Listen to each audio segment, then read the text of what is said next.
Y en este momento me toca entonces presentar a don Felipe Larraín. Don Felipe Larraín es un académico de primer orden, escribió el libro de macroeconomía en la economía global con Jeffrey Sachs, ha sido ministro de Hacienda de Chile, fue académico en Harvard y en la Pontificia Universidad de Chile, está catalogado como uno de los líderes más influyentes en el mundo, miembro del Consejo Asesor del Doing Business. Aquí hay mucho que hablar. Recientemente la República Dominicana bajó 3 puestos en el Doing Business y en el informe de competitividad global bajamos de 101 a 98, es decir, parecería que mejoramos, pero como excluyeron 4 países de la muestra, realmente empeoramos en un puesto, así que esto es tan consistente por lo menos los índices.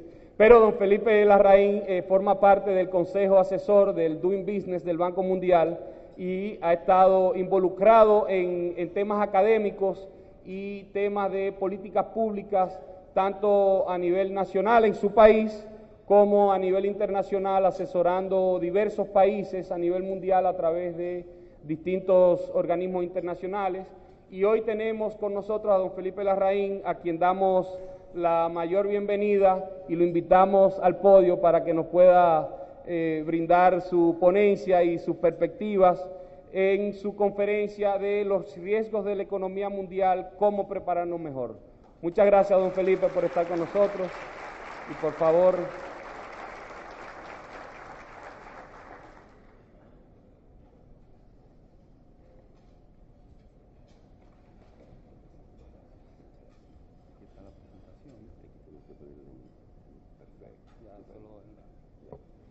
Bueno, muy buenos días. En primer lugar, quiero agradecer a CREES por esta invitación, decirles que es un gusto estar aquí en República Dominicana.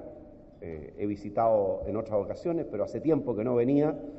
Me da gusto también ver a varios exalumnos míos acá de la Universidad Católica. Ahora, sé que fue un lapsus, Ernesto, ¿dónde estás? Por aquí, Ernesto. Cuando me presentaste como de la Universidad de Chile, yo quiero decir... Esto es como en Chile ser de la Chile o de la Católica es muy distinto, Y sobre todo después yo soy de la Católica, pero no solo de la Católica, sino que por mucho tiempo, por 5 años, fui dirigente y miembro del directorio del club de fútbol, que tal vez ustedes conocen, de la Universidad Católica, 2 campeonatos nacionales, me retiré cuando entré al gobierno, así que también me gusta muchísimo el fútbol. Y les quiero hacer solamente desde el punto de vista previo, una confesión. Es muy grato estar aquí, no como ministro, sino como exministro. ¿Y saben por qué? Porque uno como exministro verdaderamente puede decir lo que quiere. Como ministro, uno está mucho más complicado. Como ministro, uno tiene que medir mucho, porque cualquier palabra puede generar algún problema internacional. Así que, señor embajador, está aquí el embajador de Chile, le quiero decir que usted no tiene ninguna responsabilidad por los dichos que yo voy a decir acá, hoy día. Bueno, me han planteado este tema, yo no aspiro a tener un conocimiento de República Dominicana, ni de cerca como el que tienen ustedes, pero sí les quiero traer una perspectiva internacional de lo que está pasando en el mundo y cómo nos afecta a República Dominicana, a América Latina. Cómo nos preparamos, en el fondo, mejor. Y lo primero es reconocer lo siguiente: si uno mira objetivamente hasta el momento, la situación externa global no ha empeorado respecto a los años previos, pero hay fuertes riesgos en un futuro cercano. Esto es como decir, mire, ¿sabe qué? Hoy día no es que tengamos una crisis en el mundo, pero sí tenemos cambios importantes en la economía mundial que nos van a afectar. Y nos van a afectar, y la pregunta es, ¿cómo nos preparamos mejor para enfrentar una situación más compleja y con bastante incertidumbre en este momento? Lo primero es reconocer, ¿por qué decimos que la economía mundial no ha tenido gran cambio en los últimos años? Porque si ustedes ven, en primer lugar, el crecimiento mundial está bastante plano.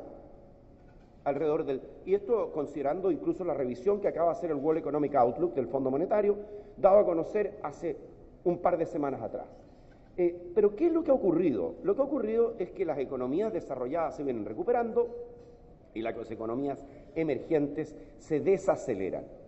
Y eso yo tengo que pedir, si fueran tan amables, un poquito de agua, porque a mí, a medida que me voy hablando, me voy entusiasmando y se me va secando la boca. Entonces voy a necesitar en un momento un poquito de agua. Bueno, pero la situación es que es el cambio en la composición del crecimiento mundial.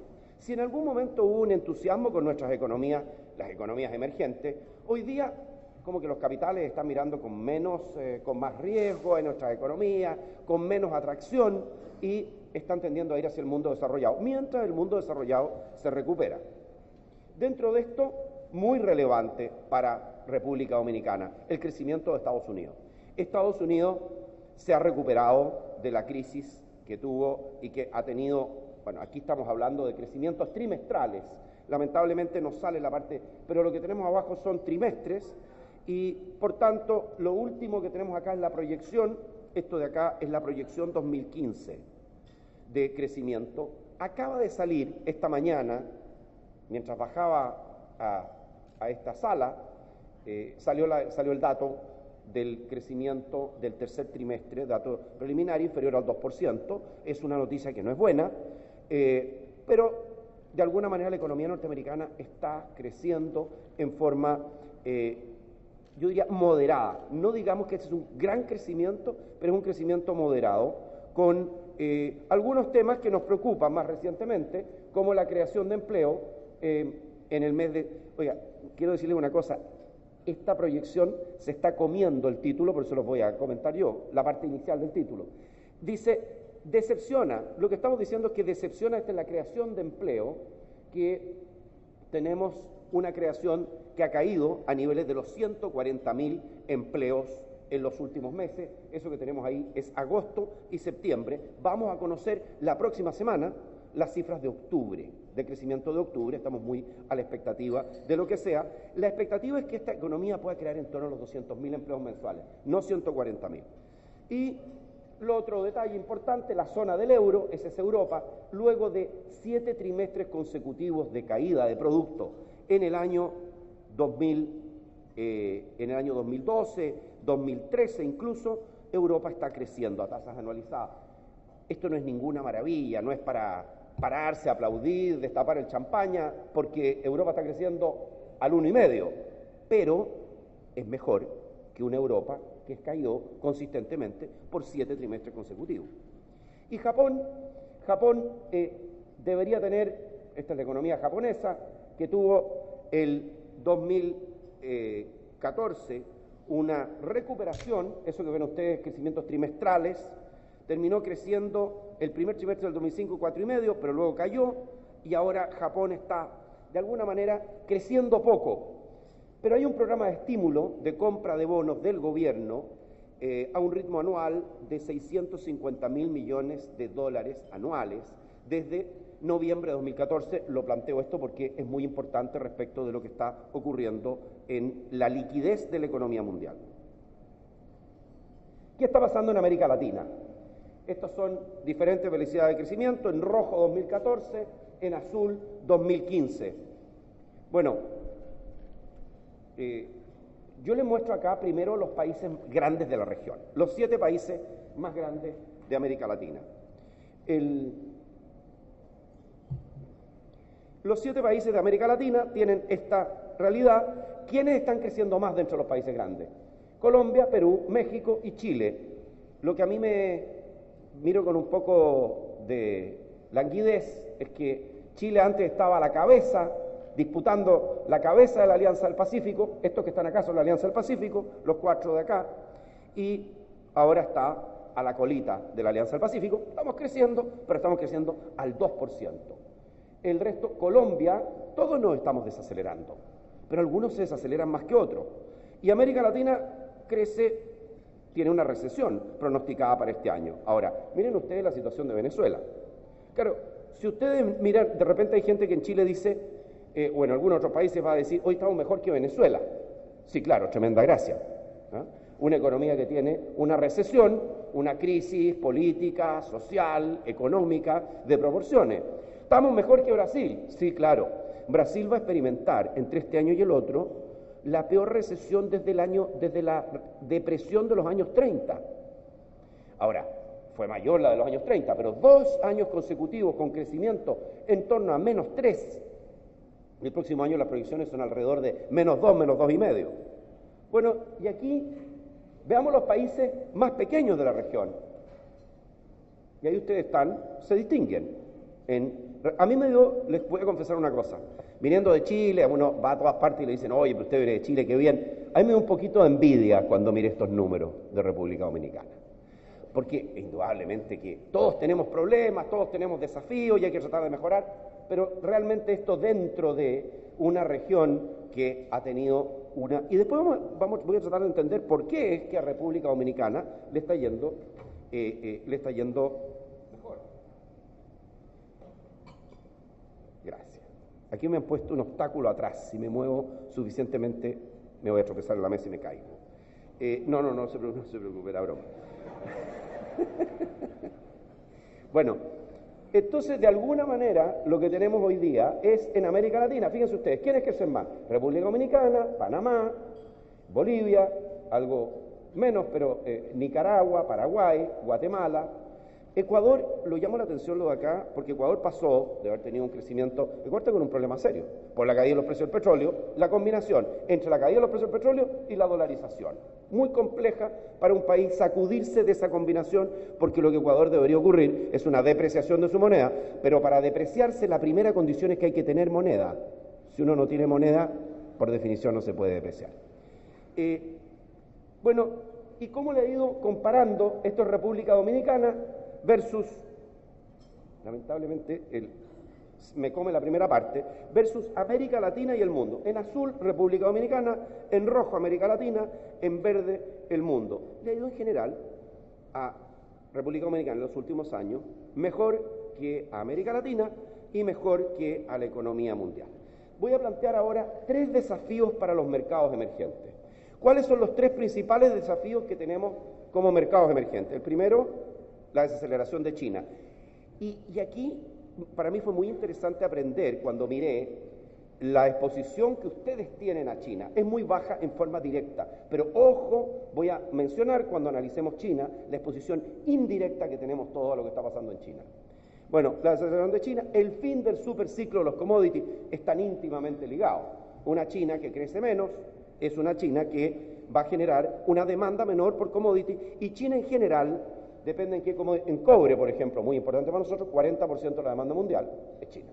Entonces, cuando China se desacelera, se ve inmediatamente reflejado en los precios del cobre y de otros commodities. Y el inminente alza de tasas de Estados Unidos. Estos son los 3 principales desafíos externos que estamos enfrentando. Veamos el primero, la desaceleración de China y el fin del superciclo de commodities. China, mira, la historia de China es notable. En 1978 comienzan las reformas económicas en China. Entre 1978 y 2008 China crece en promedio anual al 9,8%. La maravilla del crecimiento compuesto hace que cuando un país crece del orden del 10% compuesto, cada 7 años duplica el producto. Entonces ustedes ven en un periodo de 30 años, vamos de 1 a 2, a 4, a 8, a 16. O sea, la economía china hoy día es más de 16 veces la economía que partió. Primera cosa que es importante entender, esto es uno de los éxitos económicos más notables que hemos enfrentado en la historia económica mundial. O sea, hay pocos casos que por 10, 30 años, porque cuando uno dice, oye, yo crecí 2 años, 3, 5, 10, al 8%. Bueno, China creció al 10% 30 años, casi 30 años. Y lo que ha pasado es que nos vamos a tener que acostumbrar a una China que crece menos. A una China, estos son crecimientos trimestrales, desde el año 2008, la recesión del 2009, a China la desaceleró un crecimiento del 6,5%, y hoy día estamos con crecimientos del 7%. No vamos a volver a la China del 10%, estamos con el 7% y el 7% a la baja. Ahora, este detalle acá, estas cifras, muchos creemos que están maquilladas.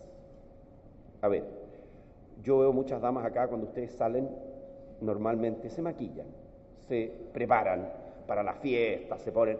Bueno, los chinos la están siguiendo, pero se están maquillando un poco más de la cuenta. Este maquillaje es con... los chinos están recurriendo, de acuerdo a algunos, al bisturí acá. ¿Por qué? ¿Y por qué sabemos que el 6,9, que es la tasa de crecimiento, es un crecimiento muy alto respecto de lo que efectivamente ocurre? Porque estamos mirando otros indicadores que están correlacionados con crecimiento, como por ejemplo el consumo de energía. Y lo que mi estimación es que China está creciendo hoy día en torno al 6, no al 7. 6,9 es el último. Entonces, hay como un puntito de diferencia si uno corrige por esto y uno sospechosamente ve que esta cifra se estacionó en el 7, 6,9 y justo el plan quinquenal tiene crecimiento de 7. Entonces yo me imagino el pobre funcionario que está calculando los números, si se desvía el plan quinquenal, pensará que corre un riesgo y quién sabe tiene razón. Entonces, el punto es, ahora todas estas cosas se pueden decir, se van con un poco de humor, pero se pueden decir cuando uno no es ministro. Imagínense si yo lo dijera esto como ministro. Genera una protesta internacional hoy día además lo han dicho varios académicos, esto que estoy diciéndoles yo. Entonces, primero, China está creciendo menos, más probablemente en torno al 6. ¿Es una debacle que China crezca al 6? No, pero tiene consecuencias. La otra cosa muy interesante es el crecimiento por sectores. Está aumentando, aquí hay un desafío muy importante. En China está aumentando el crecimiento de los servicios y está cayendo el crecimiento de los bienes. Y eso es bueno que sea así, y debe ser así. Este es un primer cambio estructural que está ocurriendo en la economía china. Y lo segundo, si ustedes miran la composición del PIB chino, que es la que tienen acá, se van a dar cuenta que, ahora si yo les mostrara esto en un periodo un poco más largo de tiempo, esta es la última descomposición, la inversión es 48% del PIB. Eso es insostenible. Un país no puede invertir la mitad del PIB. ¿Sabe por qué? Porque aparecen las ciudades fantasmas. Porque para mantener el crecimiento, para mantener la creación de empleo, empezamos a invertir en cosas que son menos rentables. Hacemos puentes que la gente utiliza poco. Rentabilidad social, negativa. Hacemos ciudades que, ustedes habrán visto, esa ciudad que uno dice, oye, esta ciudad, pero no se ve a nadie en las calles. No, está vacía. Entonces, los chinos tienen que empezar a hacer un segundo reacomodo hacia la producción de servicios y hacia el consumo. Y este consumo ha estado creciendo, hace poco era 30% del PIB. Y hoy día está creciendo más el consumo, que es lo bueno, y eso es un segundo reacomodo de la economía china, que va a tener una implicancia en el tipo de commodities que ellos van a consumir. Es distinto una China que crece al 7, pero con un fuerte crecimiento de la inversión y menor crecimiento del consumo, que una China que crece con un mayor crecimiento del consumo y menor de la inversión. Como ellos están preocupados, han reducido su tasa de política monetaria, han cortado, fíjense la cantidad de cortes, han cortado 165 puntos base, 165 puntos base desde el 6% en poco más de un año. Han hecho todos estos cortes. ¿Por qué? Porque están preocupados de que la economía china. Entonces, ¿cómo estimulan? Cortan la tasa de política monetaria. Y en una inflación que está en el 1,6% anualizado. Entonces, en este escenario, los chinos todavía tienen espacio para seguir acomodando y bajando su tasa de política monetaria. Y esto, que tal vez la bolsa de Shanghái, que se ha recuperado un poco, nos puso a todos muy nerviosos cuando se ajustó la bolsa de Shanghái. Pero ojo con un detalle, porque la bolsa de Shanghái había crecido 150% en un periodo de unos pocos meses, en menos de un año, 150% de aumento. Eso en todas partes se llama burbuja. Entonces, hubo una burbuja en los mercados accionarios y la burbuja se pinchó. Lo fregado es, cuando uno tiene burbuja, lo difícil es pincharla justito, ¿no? Porque de repente la burbuja se rompe mal. Bueno, hasta el momento, aquí lo que hay es un reacomodo. 150% de aumento, 33% de caída. Bueno, esto más o menos todavía la deja en niveles más altos que los que tenía a fines del 2014. A fines del 2014 todavía hay más de un 50% de aumento respecto a lo que había a comienzo de este año. Entonces, simplemente lo que se ha hecho es una corrección. Ojo, porque de repente miramos esto, todo el mundo se pone nervioso cuando le pasa algo a China, por la importancia que tiene China en la economía mundial. Y se devaluó el yuan. Entonces algunos dijeron, comenzó la guerra de monedas. ¿Se acuerdan ustedes? Se devalúa el yuan porque es una moneda manejada, comienza la guerra de moneda, pero solamente, no magnifiquemos, 2,8% de depreciación del yuan, no es. Entonces, tampoco pensemos que, yo creo que es exagerado pensar que tenemos una guerra de moneda porque el yuan se devalúa, aunque sea devaluado, aunque sea manejado, en el 2,8%. Bueno, ¿cuánto es China para América Latina? Estas son las exportaciones por destino. Estados Unidos, 42% del total. Pero este es el promedio, ¿eh? Porque a continuación voy a hacer un paralelo entre Chile y la República Dominicana, que me parece que es bien interesante. China, uno dice directamente, es el 8,4% de las exportaciones totales de la región. Claro. Pero si vemos la exposición directa a China en exportaciones, ustedes se dan cuenta que el país más expuesto a China en América Latina es Chile, lejos. 25% de las exportaciones chilenas, y República Dominicana está por acá abajo, solo el 1,7% de las exportaciones del año 2014 iban directamente a China. Entonces ustedes dirían, ustedes son poco dependientes de China, sí, en términos directos, pero no en términos indirectos. ¿Por qué? Porque si hay un problema en China, le va a repercutir a todos los socios comerciales que tiene República Dominicana y entonces va a ser mucho más compleja la situación también. Entonces, por eso es importante China, aunque el comercio directo entre República Dominicana y China sea bajo, como dice esto acá. Ahora, lo interesante, miren países como Perú, como Brasil, bueno, Chile para qué decir, pero Chile tiene una exposición similar a China que Corea. Y fíjense ustedes que tiene mayor exposición Chile a China que la que tiene Malasia, Tailandia, Indonesia y la India, que tienen poca exposición a China. Entonces, es interesante ver, y dentro de este escenario, ¿qué está pasando con los commodities? Con China, bueno, que se acabó el superciclo de los commodities y estamos en una tendencia a la baja, a la moderación de los precios. Gran parte, la primera cosa proyección, gran parte de la corrección en los commodities ya ocurrió. O sea, tampoco es que esto va a seguir, de hecho las proyecciones se van aplanando en términos de los precios de los commodities. Más o menos pensemos en ya vamos a llegar al tema del petróleo. Y eso es muy relevante para una región, hablemos de la región, que es muy dependiente de los recursos naturales. Exposición a recursos naturales. En Venezuela el 98% de las exportaciones son recursos naturales. En Bolivia 95%, en Ecuador 94%, miren, Perú 88%, Chile 62% recursos naturales, República Dominicana 48% aproximadamente recursos naturales. Y al otro extremo, países como México, que han tenido una reconversión importante desde grandes exportadores de recursos naturales a exportadores de productos manufacturados, que tiene que ver, miren el enorme cambio estructural que tiene México después de acceder al NAFTA el año 94. NAFTA, México, reconversión, norte de México, hoy día es una gran zona de procesamiento de exportaciones. Entonces, pero nuestra región como un todo, México es de alguna manera una excepción, en una región muy dependiente de los recursos naturales. Entonces nosotros estamos... Ahora, ¿cómo nos pega la caída de los precios de los commodities? Obviamente que nos afecta, pero nos afecta en forma distinta.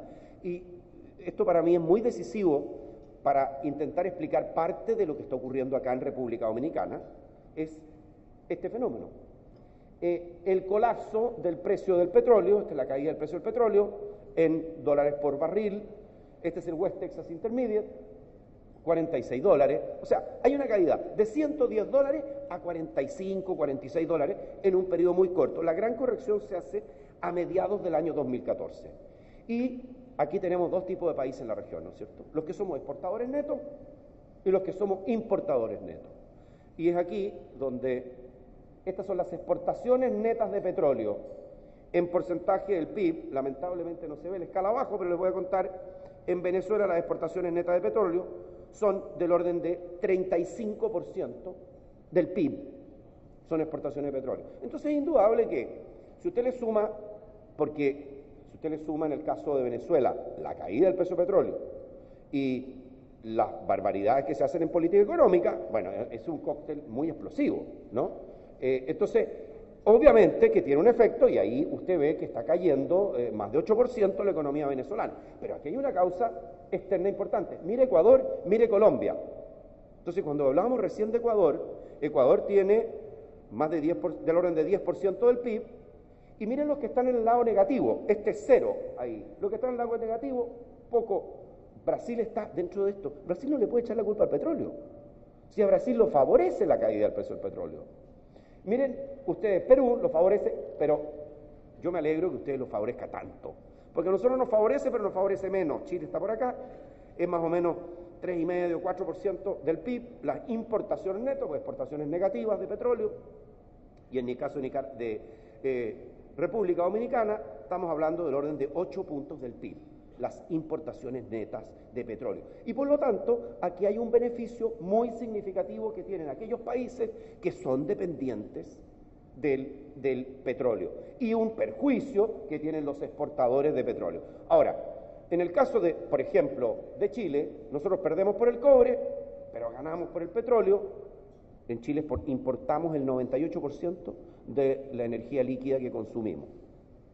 Y usted debe ser algo similar, si es que no mayor. Pero, en todo caso, la balanza es muy favorable, y por eso es que yo estaba mirando la recuperación de los términos de intercambio de República Dominicana. Ahí el punto más bajo es por ahí el segundo trimestre, el primer trimestre de 2014, y luego hay una recuperación de los términos de intercambio en base 100, que es la relación de precios de exportaciones a precios de importaciones. Bueno, y acá si uno mira, yo miré también para darles una comparación. Esto es Chile.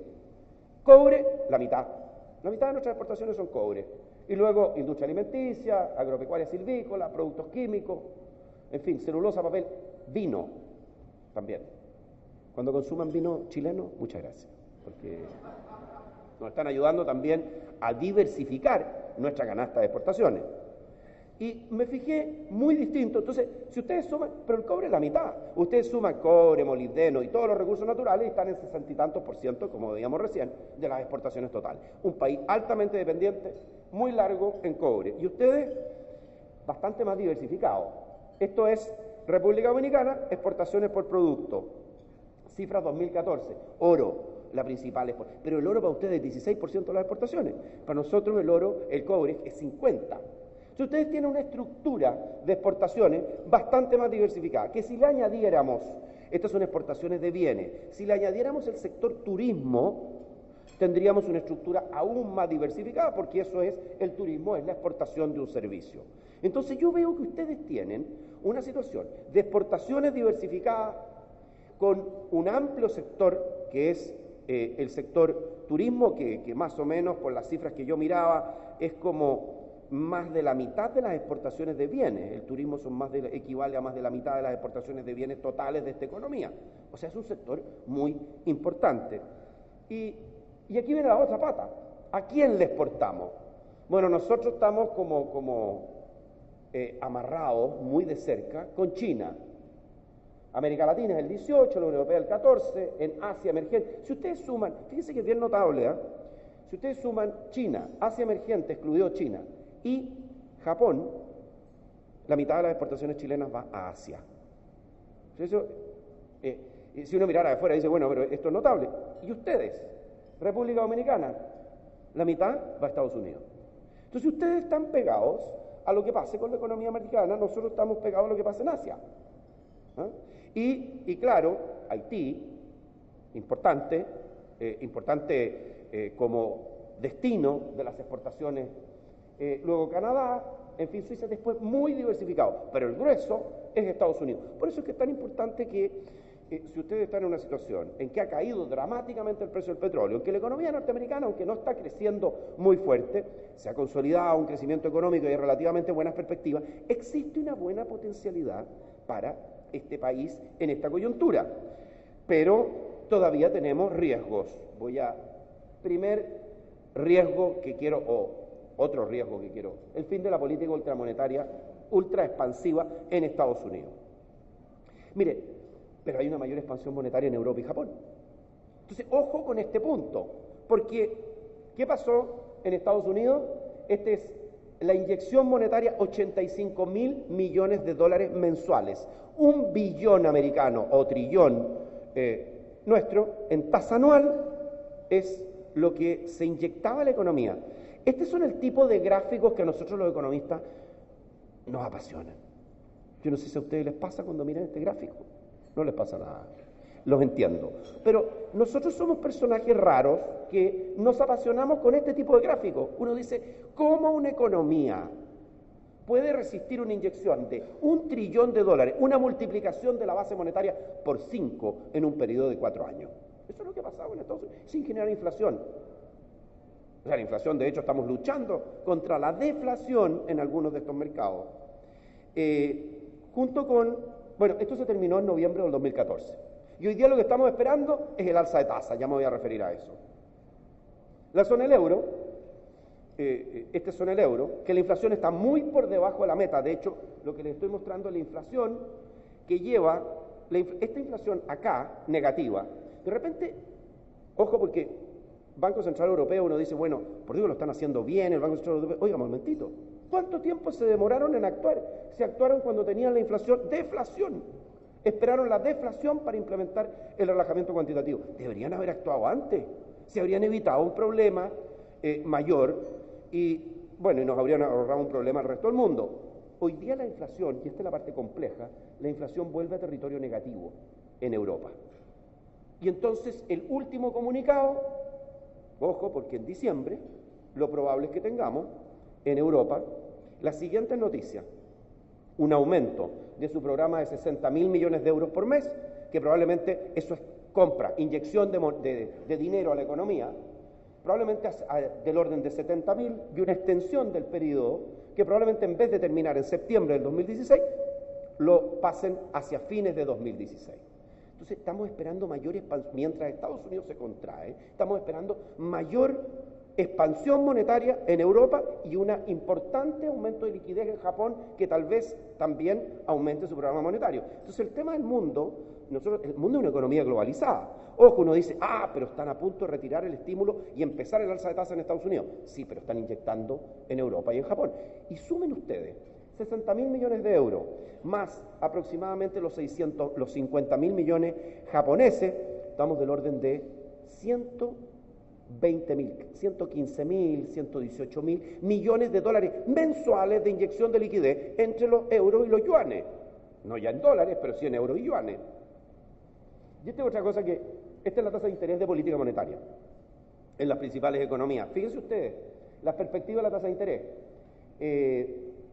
La tasa de interés, cuando ustedes ven acá, aquí está Estados Unidos, en azul, luego la zona del euro, y aquí tienen ustedes Japón. Una tasa de 0,05% anual. O sea, eso es cero. Eso es tasa cero. Hoy día estamos haciendo política monetaria con tasa cero en el mundo, en las principales economías. Y en Estados Unidos estamos discutiendo cuándo sale del 0,125, que es un rango en realidad entre el 0 y el 0,25, cuándo sale, y lo más probable es que eso sea entre diciembre y enero de este año. Ahora, yo estaba recién, voy a contar una anécdota, para las reuniones anuales del banco y el fondo me tocó un panel con el presidente del Banco Central Suizo. Y el Banco Central Suizo, ustedes saben, esto ya es novedad, la tasa de interés en Suiza por los depósitos en el Banco Central es negativa. Entonces yo le preguntaba al presidente del Banco Central, claro, le dije, ustedes están tratando de desestimular. Entonces él me decía, bueno, no, es que es un gran honor tener francos suizos. Yo lo miraba, le decía, entonces la gente para tener francos suizos debe estar dispuesta, en el Banco Central de Suiza, debe estar dispuesto a aceptar una tasa negativa. ¡Qué notable!, le decía yo, ¡qué notable! Esa es la explicación. Bueno, lo decíamos un poquito en broma, ¿no? Pero tenemos lugares con tasa negativa. Entonces usted deposita 100 y le dice muchas gracias, le devuelvo 99 al final del periodo. Y usted dice, pero se puede quedar perplejo, si no fuera porque probablemente fue un movimiento voluntario, nadie, usted no lo obligó a poner. Pero hay gente que está aceptando tasas negativas, probablemente porque espera una apreciación del franco suizo, si no, no tiene mucho sentido, o tal vez por diversificación.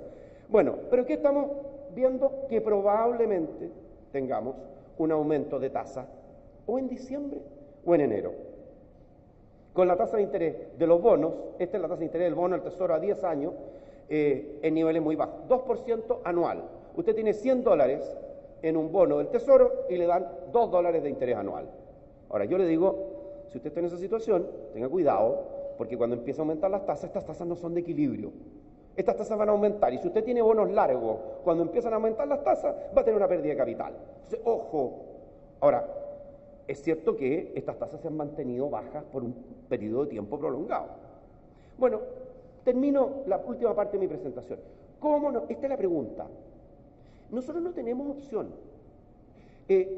Nosotros, todos los países de América Latina, los grandes, los medianos, los pequeños de la región, somos todos pequeños a nivel mundial, con la excepción probable de Brasil, país de cierto tamaño, un 35% más o menos, un poco más de un tercio de la economía latinoamericana. Claro que está perdiendo peso porque Brasil está cayendo, hay otros países que están creciendo, pero igual sigue siendo el país más importante de la región.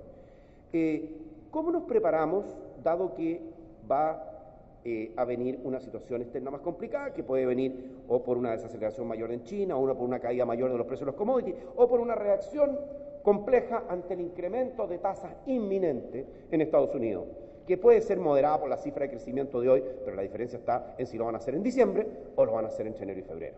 Eso es toda la diferencia. El alza de tasas en Estados Unidos va a empezar.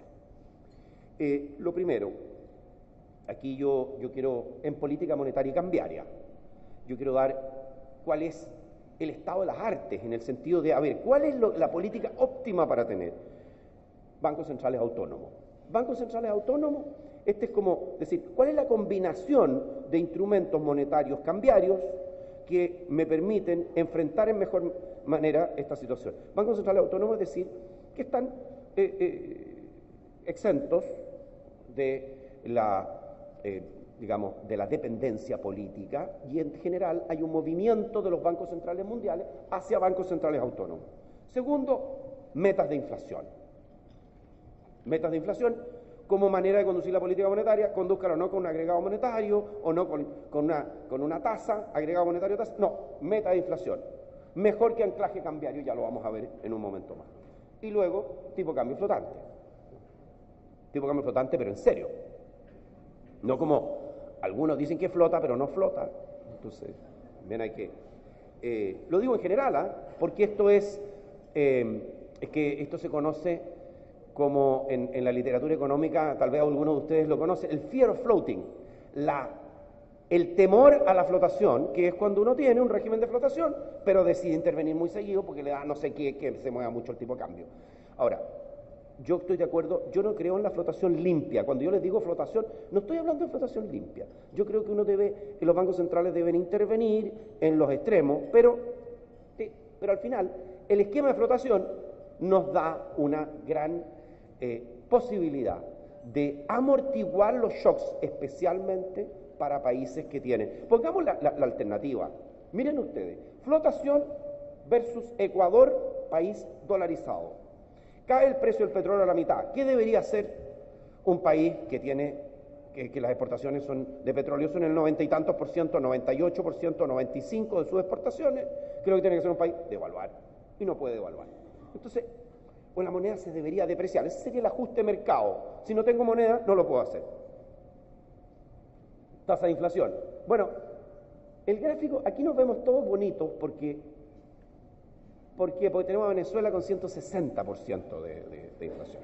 Entonces, cuando uno tiene un país en la región, pues dice, mire, hay uno que, la verdad, que no se arregló para ir a esta fiesta, entonces nos vemos todos estupendos, nos arreglamos acá, todos con inflación excepto Argentina, cuya tasa de inflación no la reporta el Fondo Monetario. Ustedes saben, en Argentina hay estimación oficial y la estimación privada de inflación. Yo tengo amigos que hacen la estimación privada, que es más o menos el doble. Los han llamado para decirle que los van a revisar de impuestos, que el servicio local de impuestos, que tengan mucho cuidado, que si salen a la calle miren para arriba, que en fin. O sea, es una situación compleja.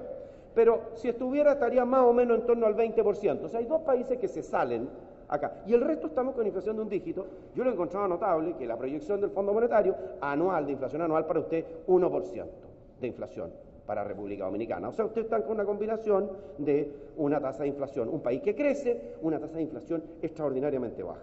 Y una TPM que está, esa es la tasa de política monetaria para economías emergentes, ¿no? Que está entre el 1,35 de Hungría y el 14,25 de Brasil, que debe ser muy duro para los brasileños decir, mire, ¿sabe qué? Yo tengo una economía en recesión y además no puedo bajar la tasa de política monetaria porque tengo la inflación tengo una inflación en torno al 8%. Entonces, no puedo hacer política monetaria porque estoy en esa situación y a la vez tengo una economía que está cayendo. Muy compleja situación la de Brasil. En Rusia, otro tanto. Rusia en recesión, están tratando de defender el rublo, ¿no es cierto? Y no pueden bajar la tasa porque si no se les escapa la inflación y se les escapa el tipo de cambio que a su vez, por el sistema de pass-through, va a retroalimentar los precios.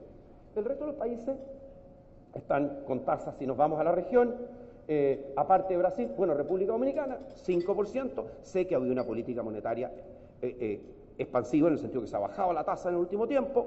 Da la sensación, pero yo le digo, yo digo todo esto con mucho respeto, porque no vengo a dar sugerencias, da la sensación de que puede haber espacio para una mayor reducción de tasa en un escenario donde la tasa de inflación es el 1 y la tasa de política monetaria es el 5. Está dentro de los países que tienen espacio en su política monetaria. Eso es bueno. Ya serán las autoridades acá las que tendrán que decidir si hay un momento en que tendrá que utilizarse esa munición. En Chile estamos en el proceso inverso. En Chile estamos creciendo apenas al 2% y el Banco Central tiene que aumentar su tasa de política monetaria. ¿Por qué? Porque tenemos la inflación sobre el rango meta. Estamos en este momento sobre el 4,5% de inflación anual. Bueno, si uno mira cómo anda esto, estos son sistemas cambiarios y marco de política monetaria. Ustedes quieren sistema cambiario y marco de política monetaria. ¿Dónde está el mejor esquema? Metas de inflación, flotación. Agreguen ustedes Banco Central Autónomo. Bueno, República Dominicana, yo lo único que diría, metas de inflación, me parece bien, lo único que diría es pensar en emigrar hacia un régimen de mayor flotación que un régimen más de tipo cambio intermedio o intervenido. Política fiscal, ya hablamos política monetaria, política cambiaria. Hablemos un momento cómo nos preparamos con política fiscal. Primero, deuda pública sostenible. O sea, esto es un tema muy importante en el tiempo. Déficit controlado y una institucionalidad fiscal adecuada. Y aquí yo me voy a hacer eco no nos habíamos puesto de acuerdo, pero una de las cosas que yo iba a recomendar es un sistema de una política fiscal que mire más el largo plazo. Ernesto ya hablaba de este tema, una política fiscal que no se guíe por los parámetros del año, sino que emigre, como están haciendo varias economías de la región, no solo Chile, hacia una política de más largo plazo, mirando una regla más estructural, es decir, que no mire el crecimiento de hoy, los precios de hoy que determinan los ingresos fiscales, sino una perspectiva de más largo plazo. Y eso da una sensación. Habrá años en los cuales puede haber déficit fiscal, pero otros años tendrá que haber, en los periodos muy buenos, podrá haber un superávit fiscal. Yo creo que ese es un mensaje, creo que hay que prepararse institucionalmente. Cuando yo miraba la deuda pública bruta, bueno, República Dominicana tiene 33 puntos del PIB, pero claro, esta es información Fondo Monetario.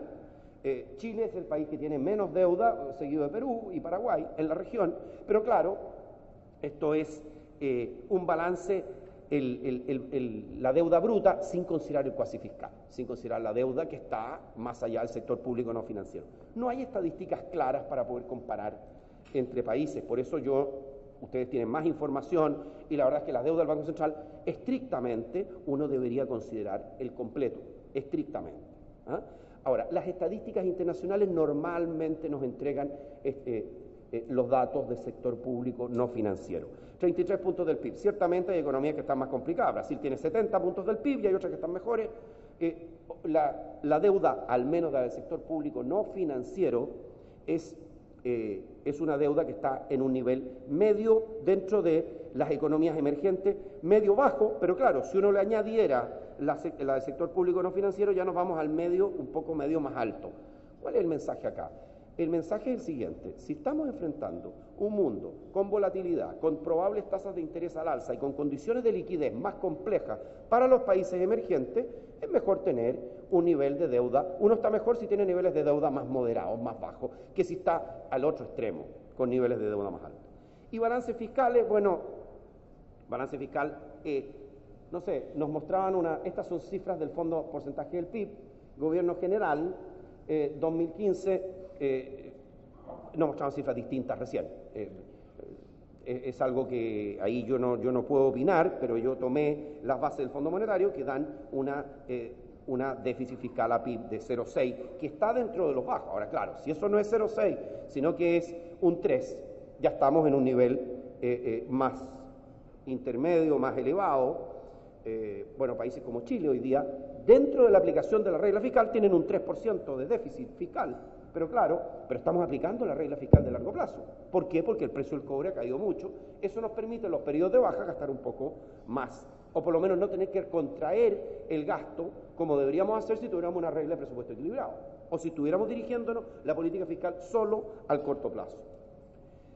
El Fondo Soberano, yo solamente les quiero, esto es el Fondo Soberano en porcentaje del PIB. Bueno, hay países que tienen 250% del PIB en su fondo soberano. Países como Noruega, que tienen 160% del PIB, Noruega tiene 700.000 millones de dólares en el fondo soberano, o 800.000. Bueno, hay países en la región que han establecido fondos soberanos. Chile tiene como 20.000 millones de dólares en el fondo soberano, que respecto del PIB es un 8% del PIB más. Tenemos un fondo de estabilización económico-social y otro fondo de reserva de pensiones. Otros países de la región que tienen cantidades pequeñas, Perú y México, pero México tiene medio punto del PIB. Si uno tuviera la posibilidad de establecer un fondo soberano, uno lo haría, como parte de esta institucionalidad fiscal de largo plazo. ¿Por qué? Porque la idea viene de la Biblia, no viene me refiero a la Biblia. En los periodos de vacas gordas, uno ahorra para los periodos de vacas flacas. Esto está, hoy día es muy técnico cómo se maneja, pero entonces uno dice, mire, si yo tengo la posibilidad, en los periodos que me va bien, salvemos un poco, ahorremos un poco para los periodos malos. Y así, en algún periodo tendré superávit y en otros tendré déficit, y la política fiscal juega su rol contracíclico y no un rol procíclico. Bueno, y por último, política tributaria, impuestos moderados. Yo no creo, ya lo voy a ver en un momento más, impuestos moderados y bases amplias. Eso es, yo no digo impuestos bajos, ojo, uno no debería distinguirse por ser el país que tiene la menor tasa de impuestos, tampoco este impuesto corporativo, la tasa del impuesto corporativo, tampoco el que tiene mayor tasa de impuestos. Ahora uno dice, pero es Estados Unidos.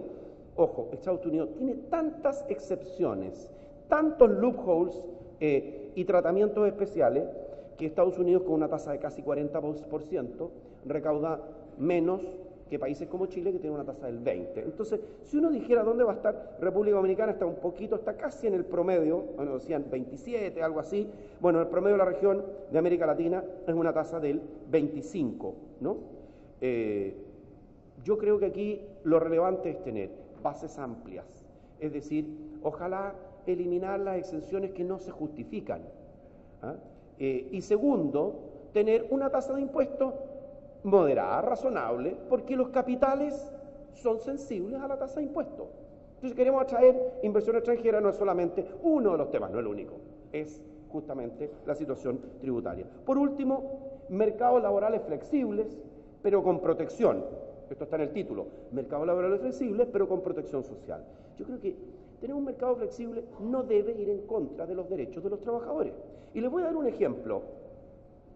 ¿Dónde estamos en indemnización por despido? Estos son semanas de salario de indemnización por despido para un trabajador con 10 años de antigüedad. O sea, usted decide, como es en la generalidad de los países, se puede, por razones de necesidad de la empresa, se puede cesar a un trabajador.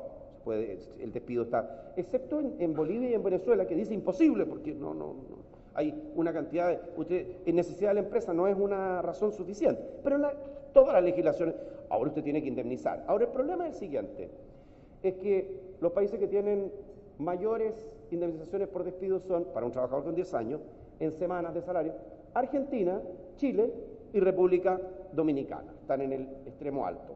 Pero República Dominicana, hasta donde sale en esta indicación, esto es del Doing Business del Banco Mundial, no tiene un sistema de un seguro de protección contra el desempleo, ¿ya? Esto de acuerdo al Doing Business. Ahora, ¿qué es lo que uno diría? Que se puede reducir la indemnización por despido en la medida que tengamos un buen sistema de seguro de desempleo que proteja a los trabajadores. Eso es bueno para los trabajadores y estimula el empleo. Lo mismo, periodo de aviso previo, el costo del despido en términos del número de semanas y Y en el fondo lo que yo digo es, los países requieren tener flexibilidad para responder, pero los trabajadores requieren tener protección. Eso es compatible, no es incompatible, pero hay que tener los instrumentos adecuados. Porque ¿qué es lo que ocurrió en América Latina? Y no lo digo por ustedes, lo digo también el caso de Chile.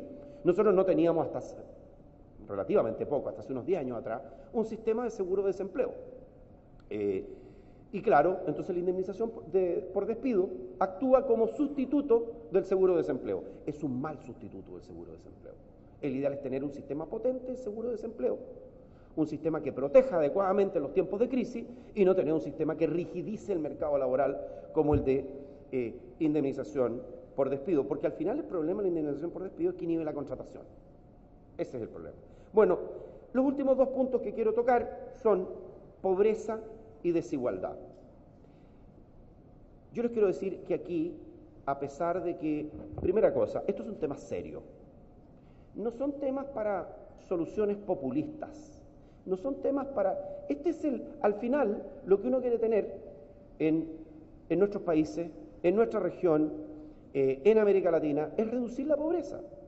Es reducir aquella proporción de la población que vive bajo esas condiciones que decimos mínimas. Si la verdad es que el estar o no estar en pobreza es tener condiciones mínimas, y no estamos hablando de la indigencia, que son los más pobres de los pobres. ¿Cómo estamos en materia de pobreza? Bueno, aquí tenemos países, Honduras, que tiene 2/3 de su población bajo la línea de pobreza. Yo encuentro que realmente es una situación de gran preocupación, tener 2/3 de la población. Al otro extremo estamos nosotros, Chile, 7,8, y en el medio, bueno, yo me alegro de saber, en general, toda la región ha hecho un progreso importante en materia de pobreza.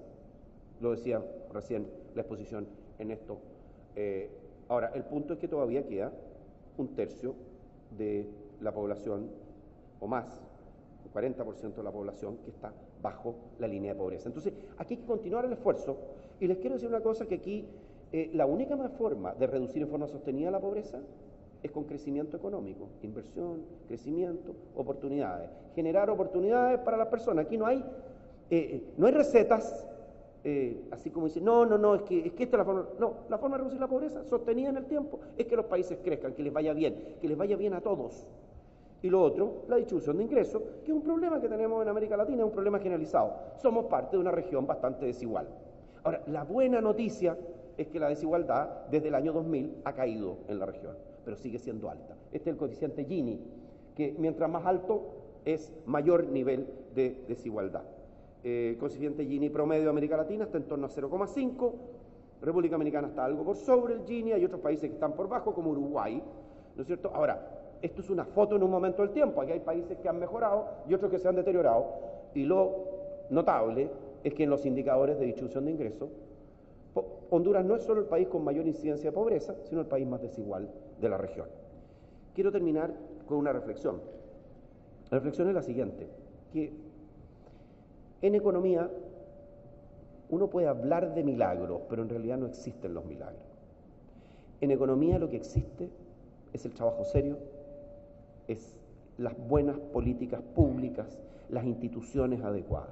Si nosotros queremos prepararnos para enfrentar mejor una situación externa compleja, lo que tenemos que hacer es dedicarnos a mejorar la calidad de nuestras políticas públicas, mejorar la calidad de nuestras instituciones. Todos los que nos dicen que el crecimiento cae por encanto, que es heredado o que viene de los avatares de la economía internacional, la verdad es que eso no es así, o por lo menos no es la verdad completa. El grueso de lo que un país recibe se debe a su propio esfuerzo, tal como le pasa a una persona o a una familia. ¿Hay golpes de suerte en la vida? Sí, pero cuando a una persona le va bien en forma consistente, normalmente no es por suerte. O por lo menos a mí me ha tocado ver que aquellos que tienen suerte, tanto a nivel de países como de personas, trabajan más duro y se levantan más temprano. Muchas gracias.